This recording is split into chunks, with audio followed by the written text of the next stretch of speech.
I just want to start on the series about Luke and the Gospel of Luke. I'm going to read from Luke chapter 1 and starting from verse 1. Dear Theophilus, many people have done their best to write a report of the things that have taken place among us. They wrote what we have been told by those who saw these things from the beginning and who proclaimed the message. And so, Your Excellency, because I have carefully studied all these matters from their beginning, I thought it would be good to write an orderly account for you. I do this so that you will know the full truth about everything you have been taught. During the time when Herod was king of Judea, there was a priest named Zechariah who belonged to the priestly order of Abijah. His wife's name was Elizabeth. She also belonged to a priestly family. They both lived good lives in God's sight and obeyed fully all the Lord's laws and commands. They had no children because Elizabeth could not have any, and she and Zechariah were both very old. So Luke begins his gospel with this address to Theophilus, and so he's writing to an important individual, and he's recounting as a doctor, someone who's careful on some details and quite thorough in his descriptions in his gospel about medical situations, about things that happened.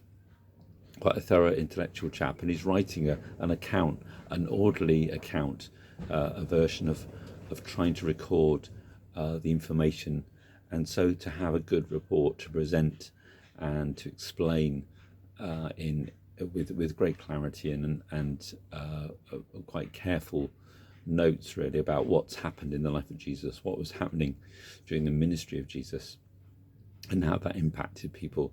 And I like the way that Luke starts this. It's in a lot of types of work, people often have to write a report, don't they? They often have to report back to their seniors. They have to explain. A friend of mine who's quite a people person and likes to do things quite, spontaneously. Perhaps is quite an informal person, and so on. Gets a little bit frustrated. I mean, I think I would as well. He has to write a report every month because he works in a foreign country, and he works as a Christian missionary, and he has to try and explain what he's doing so he can justify, the visa for what the reason why he's there, all those kind of things. And sometimes, report writing for a lot of people who have to do it in their job is a bit of a tedious exercise, something that they feel frustrated about. But of course, if we don't write any account of anything, if we don't kind of keep a careful note, we forget, don't we? We easily forget what we do. For some people, they want to write a diary. Sometimes they look back in the diary, think, or the calendar, what did we do? What was I doing that day? And of course, when it comes to evidence, it's very important. We know that if the police are trying to pursue a case, it matters a lot to find out evidence. It matters a lot to know what the video evidence was, what happened. Any criminal case always depends on the evidence, doesn't it? It depends on finding out whether someone was really where they said they were they doing what they said they were doing, and all these kind of things. So sometimes we know that these things are very, very important in life, and the Gospels, the good news, is carefully written down accounts, details about the life and ministry of Jesus, and explaining what he did and where he did it and who was involved and how it happened, and it gives really good context for people to understand about who Jesus was and the things that he said. And so we begin this sort of exploration into bits of Luke's writing, because of course he also wrote the book of Acts later on, which was about the early church. So we begin this and just looking at this very first part, and it's really I haven't gone into the detail about the actual announcement of John the Baptist himself. So what I've said here is just the first few verses, And what it tells us about Zechariah and Elizabeth, John the Baptist, the parents of John the Baptist, tells us something, that they've been seeking to do the right thing. They've been seeking to live good lives, to follow God's laws, to be obedient to the Jewish faith. And but it feels like, their life probably hadn't been that easy. A lot of disappointment. They had no children because Elizabeth could not have any, and she and Zechariah were both very old. Isn't it a bit like the story in the Old Testament of Abraham and Sarah?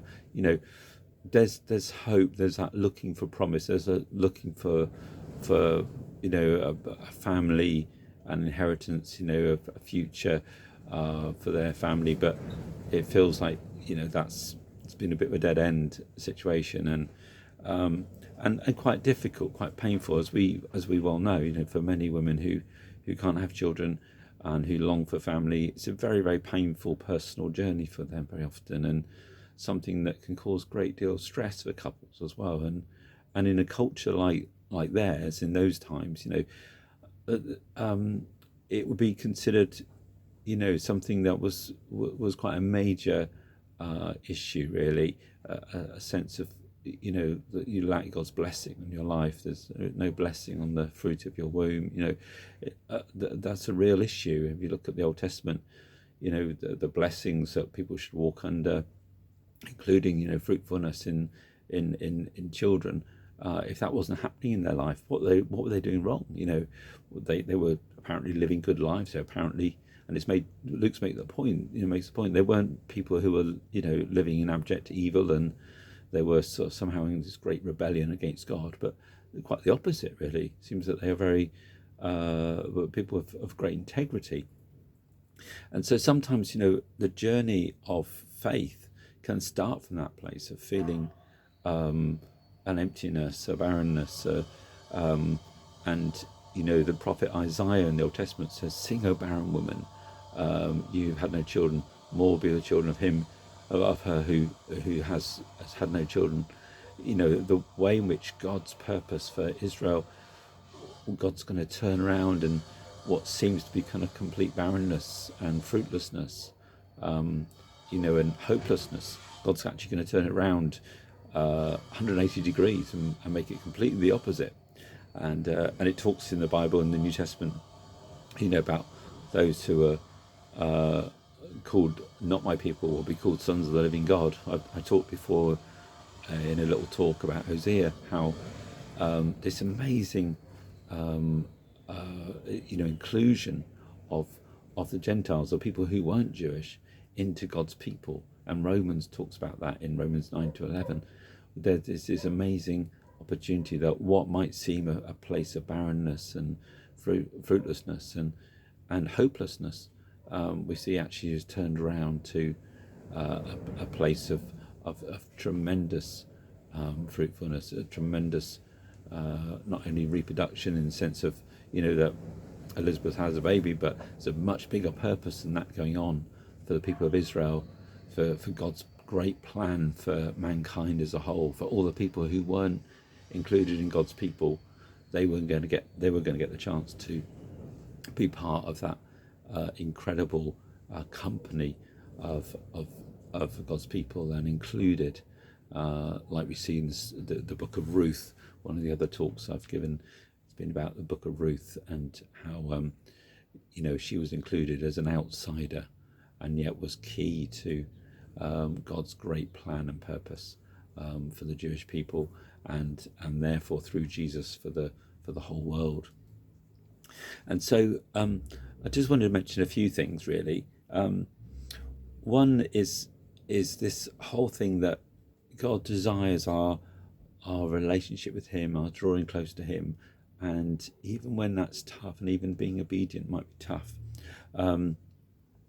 we do that because as we draw close to him, something happens. God changes our lives. God changes our outlook, our perspective, our view of things. And as we worship, and Zechariah is clearly, is a priest. He's someone who's very much engaged. His job is worship. And even it's mentioned here that Elizabeth's family were a priestly family. So they were very familiar with the activity and the profession of worship. That was very much their family trade. But it's as we worship, as we draw close to God, he draws near to us. And I want to read this little quote from, it's from some cards that an organisation did, David's Tent, which I have done lots of volunteer work with. And one year we did a set of cards helping people just to grasp some of the concepts about what worship was. And I love this quote from that. It says, "Our hearts are changed," this is in worship, "our hearts are changed to mirror our Father's and see the world around us with renewed eyes. We receive from God because it's what naturally happens in a relationship with him." So naturally in a relationship with him, something brings life into us, and we see things differently, renewed eyes, and we see something of our own lives becoming a mirror of his life in us. That encounter, that revelation of who he is, changes us. And I was thinking of looking at a lovely book written by a fantastic Bible tutor called Peter Morden, when I did some study a while back at Spurgeon's College in London. And Peter Morden, a fantastic chap who's gone through some big challenges in his own life, and yet has written some fantastic material as well. He wrote a book about Spurgeon, who was a very famous preacher and very known in South London because that's where his ministry was back in Victorian times. And I was looking at this book, a lovely illustrated book, and what was interesting is I didn't know actually that Spurgeon in his day, his materials were translated into Arabic and Bengali and Italian and Welsh. Obviously these days, we know we get material that's sent around and circulated around the internet all over the world quite easily.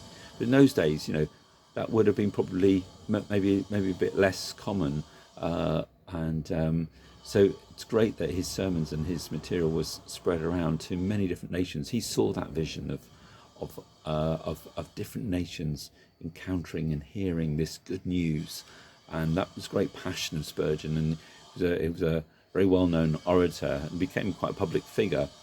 But he also went through very painful times in his life, and particularly noted really is this time when he was speaking in a venue called, I think it was the Surrey Gardens Music Hall. And in those days, health and safety regulations were not really what they are today. And we know we're terribly frustrated at the moment with the coronavirus, the limitations about who can attend a service or public building, and that's causing quite a lot of frustration and discussion at the moment, and particularly for churches, it's quite a big deal. But in those days, you could pack people into a building, and in a way that you could include a lot of people, but it was quite a lot of risk involved too. And of course, some structures and buildings, there's some awful stories, and this led to health and safety legislation just to protect people, because the public, were in great danger. Sometimes overcrowding a building, sometimes constructions weren't as brilliant as they could be, and of course, completely overloaded with people. So in this case, in this particular venue, people crammed in. Lots of people were outside as well, and wanting to get in. Anyway, and it's not clear what happened. Maybe someone shouted fire. Certainly seemed to be a malicious involvement with this. And anyway, there was a panic, and the gallery was really crammed, and it's thought that it started giving way, or certainly people perceived that. And there was a sort of stampede for the door, and unfortunately a number of people got injured, and in the crush and confusion, 7 people actually died. And Spurgeon was devastated by this, and actually later on in his ministry, he felt very nervous, particularly when he saw like really crammed public galleries, and he felt awful. He felt responsible, and there was inevitably there were lots of criticism flying around. When people, when things go wrong, sometimes circumstances happen. It's out of your control. But if it was today, it would have been insults on Twitter flying over, and it was the equivalent. Things were said publicly that were very hurtful. And the same as the Welsh revival, actually.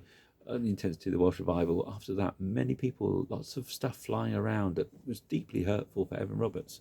So we can have times, and I'm sure Zechariah and Elizabeth had this criticism, is God with you? What's happening? Why are you barren? God's against you. Why does this happen in your life? Why has this disaster happened? I sort of deliberately just left the first few verses there in Luke 1, because we will see in due course the outcome of the story. As you look in Luke 1, as you read the whole chapter, you'll see God brought his blessing and favour into their life. But we can sometimes feel this dark tunnel, and it's not obvious where the light is at the end of the tunnel. You might be feeling like that right now, and for some people I know it's been a big struggle, but we've all probably gone through that to some extent during this time of COVID-19 as well. So, and there was, Spurgeon really struggled with depression actually later in his life, and it took him quite a long time to get over this awful incident with 7 people killed and all that happened. So we can feel like sometimes there's a door closed in our life, and we don't know why it's closed, and we can't see the way through it. Psalm 27 says, "My heart will not be afraid, even if an army arises to attack me." Even that desperate place. David the psalmist talks about in Psalm 27, "The Lord is my light and my salvation, whom shall I fear?" He can see the light because God's the light. God's the light at the end of the tunnel in these things. And Psalms are always about praise. The Hebrew word is tehillim. It's sort of songs of praises. It's like we worship God, and even when it's a dark place, we say, "Lord, I don't understand," but like Zechariah and Elizabeth, they went to the temple, they worshipped. I'm going to hang in there anyway.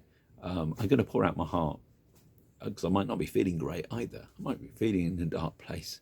Lord, have mercy on me. I can't see the light in this at the moment, but I'm just going to trust you, the light, my salvation, even if everything around me feels like I've got this army around me of negativity. And God brings us back into a place of fruitfulness. I was looking at the story of some chaps who started a Christian community called L'Abri, Francis and Edith Schaefer, and it's interesting how they had times when it felt there was a real roadblock, and yet God opened a fresh door for them, brought together people who would be advocating for them at different times as well, and we might find those moments when it feels like the door's been really closed, slammed shut, and yet even God's purpose for the Jewish people, it looked like the door was slammed shut for them. They were exiled from the land, and just a scattering of people, and yet God's regathered them to their land and given them a purpose again. Even he brought people from those in all the persecution in Russia in the 1830s, the early sort of all the pogroms, all those awful things that happened, even through the Holocaust. God used those things to open a door for them, a door of hope. It talks, doesn't it, in Hosea, the valley of Achor, the valley of trouble, being a door of hope. So God has this door of hope for us. I just want to pray for us that whatever situation we've got right now, where we feel like maybe there's a shut door for us, maybe we feel that we're in a dark tunnel and can't see the light at the end of the tunnel at the moment, and perhaps we're struggling with all that God would open this door of hope for us, that we'll see the light at the end of the tunnel is Him, even if we can't see it physically or practically at the moment. And if you're in a place of depression or darkness, that God would take you through out the other side. And I really pray for that for you, and I pray that too for all of us. Even if we feel there's a shut door in one place, God will open a door in another, and our hearts will be drawn to worship Him. And as Zechariah and Elizabeth turn to God in their distress, even in their pain, even in the unknown, and not having a clarity about the future and the hope, I pray that in that place, Lord, you would help us to look to you and to find hope and future and light, whatever the darkness that might be around us, whatever the enemies, whatever the challenges that we might feel right now in our context, our circumstance. I pray for a fresh hope, a fresh light to come in, and to give us a new vision of all that God has for our future. I just want to say a couple of things really, just in finishing. Francis Schaeffer, who with his wife Edith started Library, this fellowship in Switzerland, and where they help people explore and understand issues of Christian importance and how that affected their culture. He wrote a lot, and was a great thinker of his time too, and he says this in one of his letters on November the 8th, 1951. He says, through the recent difficulties that I have faced, the Lord taught me more than I ever knew of the greatness of the Lord and the smallness of any man, and the corresponding importance of pleasing the Lord and the lack of importance of pleasing any particular man. And sometimes just in difficulties we learn how to refocus on the Lord and focus on that He's so much bigger, so much more important than us or other people, in the context that the Lord is so much bigger a factor. God plus one is a majority, as they often say, and and God sometimes reopens things. I was reading about a little hotel actually in Switzerland, in a guidebook the other day, and was just saying about this hotel. It was the family had returned after 20 years and reopened it as a mountain hotel, and it was in the guidebook and so on. And sometimes there might be a period of time when something's shut. It feels like that door's closed, and then God re-invites us into the situation, and we see an opportunity, and it almost feels like we'd have a fresh start, like those owners of that hotel who family came back and got it back alive and out of mothballs again. So I want to pray for those situations too. Maybe you're experiencing that feeling at the moment. Perhaps you're in the UK and the church building has been shut and it feels like the doors have been closed. And you think, where are we going to go from here? And I pray that just God would encourage you, that there'd be sort of fresh opportunities, fresh doors opening for you, maybe in ways that you didn't expect, and even as we return to churches as well in the UK, as opportunities allow, and as things develop, that in a sense we'll come back with fresh vigor, fresh vision, and maybe God's opening other doors for you in the process of not being able to be in a church building, for example.